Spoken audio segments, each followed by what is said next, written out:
తెలుగు రాష్ట్రాల్లో సంచలనం సృష్టించిన సత్యవేడు టీడీపీ ఎమ్మెల్యే కోనేటి ఆదిమూలం కేసు క్లోజ్ అయింది. తన కేసు కొట్టివేయాలని ఎమ్మెల్యే ఆదిమూలం హైకోర్టులో పిటిషన్ వేశారు.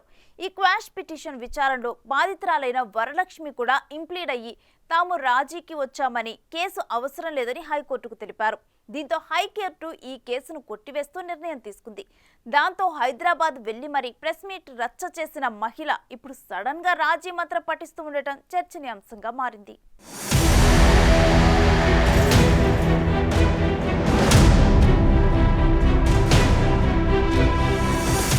సత్యవేడు ఎమ్మెల్యే కోనేటి ఆదిమూలం లైంగికంగా వేధిస్తున్నారని, అదే నియోజకవర్గానికి చెందిన వరలక్ష్మి అనే మహిళ హైదరాబాద్లో ప్రెస్ మీట్ పెట్టి కోనేటి ఆదిమూలంతో తాను ఉన్న ప్రైవేట్ వీడియోలను కూడా మీడియాకు రిలీజ్ చేయటం తీవ్ర కలకలం రేపింది. తనను తాను టీడీపీ నేతగా చెప్పుకున్న ఆమె కోనేటి ఆదిమూలంపై కఠిన చర్యలు తీసుకోవాలని టీడీపీని, ఏపీ ప్రభుత్వాన్ని డిమాండ్ చేసింది. ఈ విషయాన్ని చంద్రబాబు, లోకేష్ దృష్టికి సైతం తీసుకెళ్లానని, వారు పట్టించుకోలేదని అప్పట్లో ఆ మహిళ ఆరోపించింది.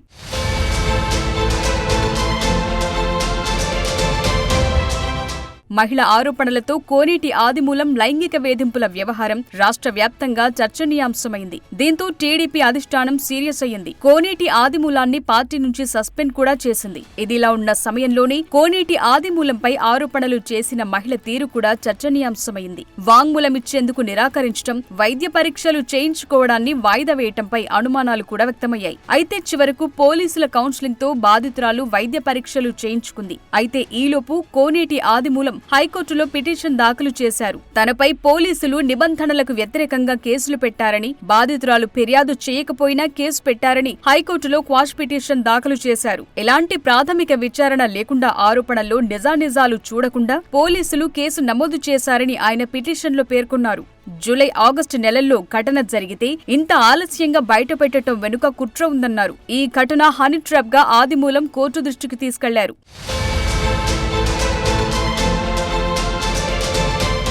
హైకోర్టు విచారణ జరుపుతున్న సమయంలోనే ఆదిమూలంపై నమోదైన అత్యాచారం కేసులో కీలక పరిణామం చోటు చేసుకుంది. ఫిర్యాదుదారు స్వయంగా న్యాయస్థానానికి హాజరై ఆదిమూలంపై పోలీసులకిచ్చిన ఫిర్యాదులోని ఆరోపణలు, ఎఫ్ఐఆర్లో పేర్కొన్న అంశాలన్నీ అవాస్తవమని న్యాయవాదితో నోటరీ చేసిన అఫిడవిట్ ను కోర్టులో దాఖలు చేసింది.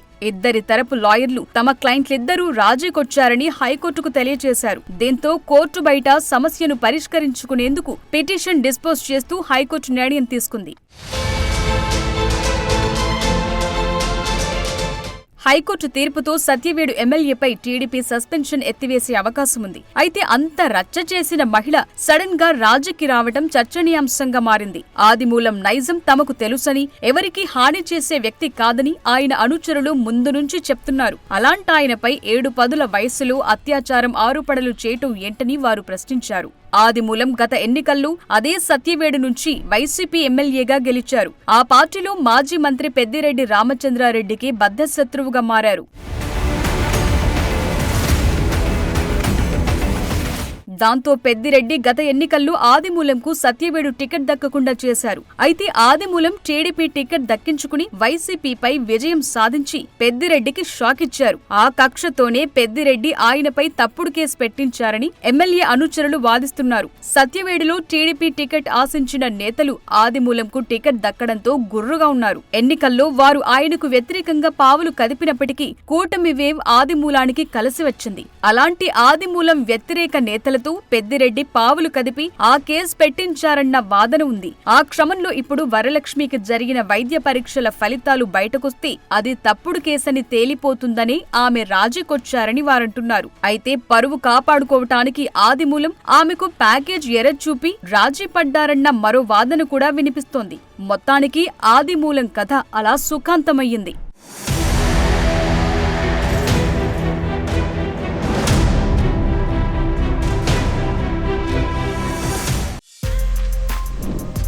For more videos like this, subscribe Big TV channel.